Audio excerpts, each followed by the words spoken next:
How's it going, Critter Family? I hope you all are doing well. Wanted to give you a little update on this little guy. This is Iago. He is, as of Sunday, 7 weeks old. He'll be staying with me until next Sunday, I believe the 15th, when he's 8 weeks old, and he will be old enough and ready to be put up for adoption. Legally, you cannot adopt an animal out younger than 8 weeks old. So that's when he gets his first shots.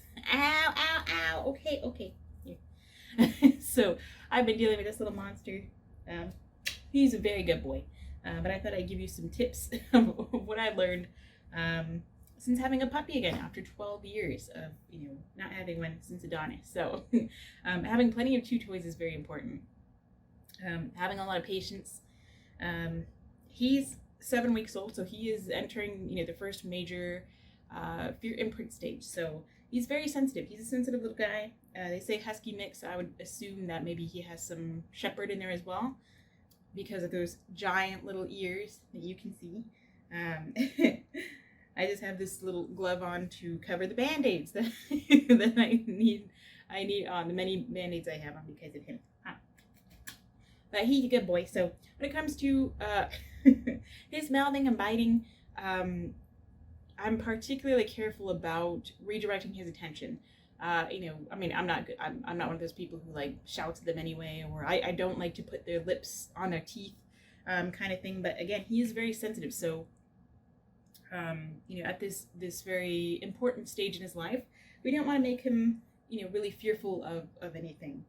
Even just raising your voice can be a little scary to him, or dropping a glass. That doesn't mean that we can't train him out of that behavior. But there's just no need to be aggressive. But when you have a puppy this young, you have to be very careful about what's going on in their environment and their little head here, to make sure that they're not learning to become really fearful of things that are just everyday life. But so this little guy, things I've learned, I've never had a puppy this young. So I've never had, I got him at 6 weeks old. Thank you.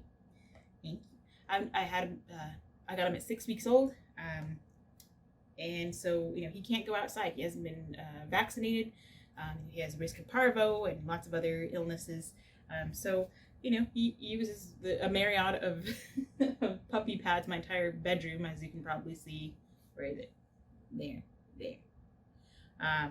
Almost the entire floor is covered in puppy pads. So, it's just something to get used to, that he is very good. He goes right out to his little puppy pads. I do have this here. This is the kitchen. This is here because Hermes, it's high enough for Hermes to get under, but not enough for this little guy to get under, because Hermes' food is there. They share the water bowl, which is right here. And I want to give Hermes, a lot of safe spaces that he can be comfortable in. That's my hand. Ow! So he's getting a little rambunctious. So this is a good time to show how to stop a puppy from biting. Just give him lots of toys. Have lots of toys available. Try to avoid using your hands as hard as it can be. Ouch! Make the toys that you want them to play with really exciting. Ow! I just say ow just instinctively because it hurts. I'm not saying that to, I'm not making a high-pitched noise to stop him, or make him think that, oh, he's injuring his playmates, because he doesn't see me as a playmate. He's not going to communicate with me the same as a playmate, and for him it doesn't really seem to work. But at the very worst, if I have to, then I just hold him like this, just very simply. I mean, the kiss was extra, but I just very calmly hold him just like this. I'm supporting his chest. I hold him behind his arms, or in front of his arms. He might be facing me, and it seems to just for him as an individual, it seems to calm him down a little bit. Ow, that's good. So sometimes I'll hold him like this. Again, I'm not holding him in the air. I'm supporting him just for a second. Good boy. Then I'll put him back down, and I make sure to give him a little toy. Sometimes that works, sometimes it doesn't. And that's just for him as an individual. I found, ow, that's my sock. So he's not happy with what I have, so I got to make his toys more enjoyable for him. In bed, he does sleep in bed with me. I felt like he was a little bit young to be alone in the crate, even though he's next to me by the bed in his crate. I live in an apartment, I have neighbors, I didn't want him crying all night, and I felt like he was a little young to start learning that. That's just me. I mean, if he were to be staying with me long term, then I would absolutely teach him when he gets a little bit older that he can learn to be on his own, to prevent separation anxiety and all that, and I can crate train him. I'm not a big crate person anyway, but I could start with like a little puppy pen. But when it comes to picking him up, I'm not shouting at him. I don't say no. I don't say anything else. I'm not gripping him really hard. I'm literally just supporting his little underarms under my hand. I make sure he has support for his feet. So he sleeps in the bed with me. That's just my own choice. And when he wakes up in the morning, he likes to nibble on me. Of course, he goes for my face first. He nibbles on the chin and the nose and the ears and the eyebrows and everything. He has a very soft mouth, but still sharp puppy teeth. So I will occasionally just hold him up, just like I did, with both hands, just under the underarms for maybe a second or two. I don't say anything. I don't shout at him. I don't say no or any of that. That's just what I've been doing, and it seems to calm him down. But as he's getting more excited and teething more, then I need to have tools at the ready. So a chew with me, or a toy to redirect his attention on. This was Adonis's little dumbbell that I taught him to go and pick up. This is a toy that he came with, so he'll be going back to some new toys that he enjoys. But yeah, so just little tips of having a puppy. Watch him constantly. Really puppy-proof your house. I mean, I could have learned a very, very scary lesson. I did. Thankfully, we were able to prevent it. Yesterday, he almost ate a button battery. I know. I'm terrible. I know, puppy people and parents out there. He didn't get to it. Thank the heavens, thank luck, and it could have ended very badly. Button batteries, if you don't know, are very dangerous. When you swallow a battery, the little round silver ones, they can eat through your stomach lining. They can cause a huge health risk. So I had it on the table. I didn't think that he would get to it, but he did. So anywhere that they can stand on their back feet, they can knock over, they can grab something and pull it down. Just really, really, people say when you're get on your puppy's level and walk around the house, and anything you can see and get to, pick that up. I would say also add another 1.5 feet to that. At least anything from 2 feet and up, or 2 feet and down, your puppy can get to.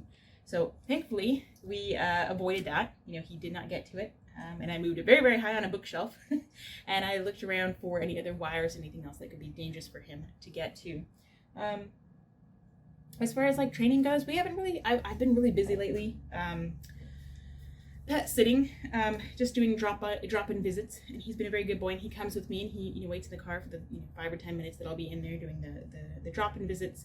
And for times that it's going to be longer, then I have somebody watch him, like my sister, who is very, very kind. She came down and watched him for a little while. And even in just that hour and a half that she had to watch him, she said, "I'm so glad I don't have a puppy." Other tips. After the first, I'd say 4 days, the first, 3 or 4 days were the most difficult for me. Having not had a puppy in a very long time, having not had a puppy this young where they do have to go to the bathroom in the house, because I don't have, being in an apartment complex with lots of dogs, I don't have really a safe, area for him to potty. Getting used to that schedule and, a couple of sleepless nights. If you're anxious like me, when you have less sleep, you get more anxious. But after that, I think it would have been easier if I didn't have to, go take care of 2 other separate families' pets, but, make sure that he got all the care he did. But, it worked out. So if you have a new puppy of your own, make sure that you have the time to take care of them. Maybe have a support team, people for if you do need a break. I think that's totally okay to take a break. It prevents you having any kind of negative, emotions towards your pet. And just understand that they're, usually you're not going to get a puppy this young. 8 to 10 weeks is usually the average age that you get from either from breeders or from a shelter or wherever you can. So just be sure that you're prepared if you're never prepared enough, and just be kind to yourself. Take a break when you need it, when you can. These guys are overall pretty simple. He sleeps a lot throughout the day. There's a couple hours when he's like really crazy hyperman. It would be easier if I could take him outside and do some more socializing, which you can actually. I don't think that you can't.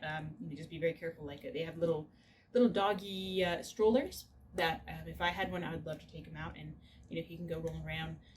in the neighborhood. He's not touching the ground. He's not at risk of getting any illnesses from other dogs, and we can still socialize and kind of work that little brain of his. Having plenty of appropriate chews for him, I am staying away from rawhide, which is at the request of the NOAA shelter, as well as my own preference to stay away from rawhide because it's highly processed, it is bleached, it is tanned, it is lots of chemicals. So not only is it hard on the puppy system, it's not that healthy for them. And I'm kind of a health nut tree hugger, if you want to say. I like to go green, so I'm using a bully stick, which is a bull pizzle or bull penis, if you didn't know, minimally processed. So, but yeah, that's just what I've been doing with him. Important tips are, if he does start nipping on you, then or if your puppy starts nipping on you, nipping and really chewing, getting excited, then try redirecting their attention. If that doesn't work and they're really focused on your hands, try your best not to push them down or yell at them or get excited, because that will become basically a game to them. A game of tug or push each other or bite. Whatever, you become a toy. So I recommend, if they're really crazy, put them behind a baby gate, put them in a different room with a door, and keep them within earshot or eye shot, preferably. Supervise them and give them appropriate toys. Maybe a chew, such as this bully stick, appropriate toys for them to play with. If you have toys that can fray, be careful of that, because your puppy could ingest those. Maybe practice, a quick training session of just something simple like sit or down, or put them in the crate, close the door, open the door, reward, so on and so forth, to teach them that they can stay in there longer and longer. Without crying, and it's rewarding. So you can practice a number of different things. Number one suggestion I have for a puppy who's really just not getting it and going crazy is put them behind, put them in a little area, not necessarily a timeout. I don't want to, the puppy can't help it. They're just excited, so I don't want to be aggressive when I do. I just pick them up, put them in their little area. They got lots of toys and shoes, and try to make the shoes and the toys exciting for them, really, really interesting. And just try and experiment, the best way you can, at least if they're behind the pen and they can't get contact with you, you can walk away, you can come back, you can, give them attention. And if they start trying to bite at you through the little fence, then you can walk away again. They may cry, they may bark, and you can, try to, again, get them focused on something else. Perhaps a Kong with some frozen wet food in there, or a little bit of pumpkin in there and freeze it, a little popsicle, or, doggy approved treats. Just be aware, with young puppies that, really rich foods can, any kind of like dairy or things, a lot of natural sugars can be, hard on their system. So just be aware of that, little bits at a time. But overall, this guy has been amazing. This guy has been really, really helpful for, since I've lost Adonis. It will be, you can't see him, but he's up here in his little box. He's been a great bridge, fostering between, losing my good boy, and it'll be 3 months on the 17th of this month since I said goodbye to my sweet prince. But this little guy really has been very helpful. He's kept me busy. He's made me laugh again. He's made me just feel hopeful, and I'm really grateful that I'm able to help him and help the shelter, and even spread the word and help other people who may have recently, and who have recently, people I've spoken to, they've lost their babies. And so, if they have the ability and the means to foster, then I'd suggest that. I think that's a great way to, help mend your broken heart. So just a little update on this little guy. Let's see if we can get some puppy chewing action. Can you come to my knees? Yeah. Little doggy ASMR. But yeah, this guy is super sweet. If you are in the northwestern area and you know where the NOAA Center is, and in about one more week he will be available for adoption. Very sweet puppy, very sensitive, very food motivated, and he's just a big sweetheart. He will be a very big dog, so we imagine he's going to be, around 100 pounds. I mean, he's 7 weeks old and he's this big. He's I don't know. I think last we checked he was 7 pounds at 6 weeks old. So, for reference, Adonis was, for reference, 4 pounds at 12 weeks old. So he was tiny, and now he's chewing on the sand. But yeah, Adonis is teeny tiny. So Adonis was, twice the age of him, and half the weight. Good teeth. All right. Here you go, Baba. So thanks so much for checking in. Thank you for the sweet, kind words of everybody. I'm glad you enjoy him as much as I do. Hopefully, I will definitely have a lot more videos and pictures I've taken of him. It's been kind of hard to just sit down and do a video. But hopefully we'll get something in there. And if not, then you'll have plenty of little antic videos from him anyway. Thanks again for watching. I do appreciate it. Ouch, that hurts. Thanks for watching. We do appreciate it. Give your little critters some kind of loving that they appreciate. Say how do you do for me. And until next time, stay positive. Ow! Here. Ow! You did a gremlin.